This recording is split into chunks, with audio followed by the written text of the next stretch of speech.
Colourful lights, DJ ಸೌಂಡ್ಗೆ ನಶೆ ಏರಿಸ್ತಾ enjoy ಮಾಡಿದ್ದವರಿಗೆ ಇದೀಗ ಕಂಟಕ ಶುರುವಾಗಿದೆ. ಸಿಸಿಬಿ ತನಿಖೆ ಎದುರಿಸಬೇಕಿರುವ ನಟಿ ಹೇಮಾ ಮತ್ತೊಂದು ಕಳ್ಳಾಟ ಶುರು ಮಾಡಿದ್ದಾಳೆ. ಇತ್ತ ಪರಪ್ಪನ ಅಗ್ರಹಾರದಲ್ಲಿರೋ ಪಾರ್ಟಿ ಆಯೋಜಕರಿಗೆ ಬೆಂಡೆತ್ತಲು ಸಿಸಿಬಿ ತಯಾರಾಗಿದೆ.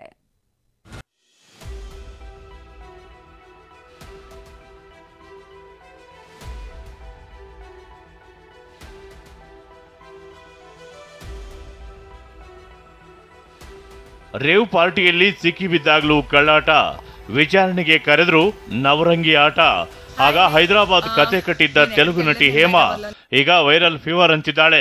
ವಿಚಾರಣೆಗೆ ಬರಲು ಟೈಮ್ ಕೇಳಿ ವಿಡಿಯೋದಲ್ಲಿ ಫುಲ್ ವೇದಾಂತ ಹೊಡೆದಿದ್ದಾಳೆ.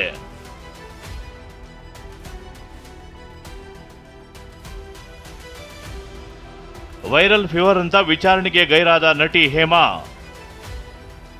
ಎರಡನೇ ನೋಟಿಸ್, ಪಾರ್ಟಿ ಆಯೋಜಕರಿಗೆ ಸಿಸಿಬಿ ಡ್ರಿಲ್.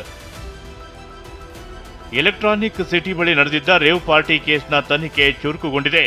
ಪಾರ್ಟಿಯಲ್ಲಿ ಲಾಕ್ ಆಗಿದ್ದ ತೆಲುಗು ನಟಿ ಹೇಮಾ ಡ್ರಗ್ಸ್ ಸೇವಿಸಿರೋದು ಕನ್ಫರ್ಮ್ ಆಗಿದೆ.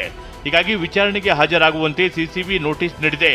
ಆದರೆ ನನಗೆ ವೈರಲ್ ಫೀವರ್ ಇದೆ, ಇನ್ನೊಂದು ವಾರ ಟೈಮ್ ಬೇಕು ಅಂತ ಹೇಮಾ ಸಿಸಿಬಿಗೆ ಮನವಿ ಮಾಡಿದ್ದಾಳೆ. ಇತ್ತ ಹೇಮಾ ಜೊತೆಗೆ 8 ಜನರಿಗೆ ನೋಟಿಸ್ ಕೊಟ್ಟಿದ್ರು ಯಾರೊಬ್ಬರೂ ಬಂದಿಲ್ಲ.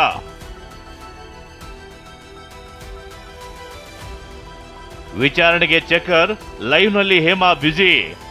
ಅನಾರೋಗ್ಯ ಅಂತ ವಿಚಾರಣೆಗೆ ಟೈಮ್ ಕೇಳಿರುವ ಹೇಮಾ ವಿಡಿಯೋ ಬಿಟ್ಟಿದ್ದಾರೆ.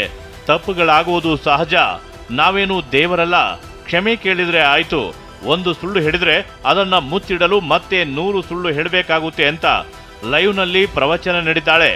సో మనం తప్పు చేయనంత వరకు ఎదుటోళ్ళకి భయపడవలసిన అవసరం లేదు. ఒకవేళ మనం తప్పు చేసినా మనం దేవుళ్ళం కాదు. ఒకవేళ తప్పు చేసినా పొరపాటు జరిగినా సారీ చెప్పొచ్చు వాళ్ళకి మా హార్ట్ఫుల్గా.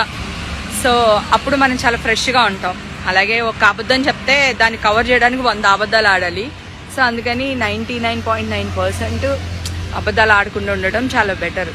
ಇನ್ನು ರೇವ್ ಪಾರ್ಟಿ ಆಯೋಜಿಸಿದ್ದ ವಾಸು, ಅರುಣ್, ನಾಗಬಾಬು, ಸಿದ್ದಿಕಿ ಸೇರಿದಂತೆ 5ರನ್ನ ಸಿಸಿಬಿ ವಶಕ್ಕೆ ಪಡೆದಿದೆ. ಕೋರ್ಟ್ ಆರೋಪಿಗಳನ್ನ 10 ದಿನ ತನಿಖಾ ತಂಡದ ವಶಕ್ಕೆ ನೀಡಿದೆ. ಆರೋಪಿಗಳು ಏನೆಲ್ಲ ಸತ್ಯ ಬಾಯ್ಬಿಡ್ತಾರೋ ಅನ್ನೋ ಕುತೂಹಲ ಮೂಡಿದೆ. ಪ್ರಜ್ವಲ್, TV9 ಬೆಂಗಳೂರು.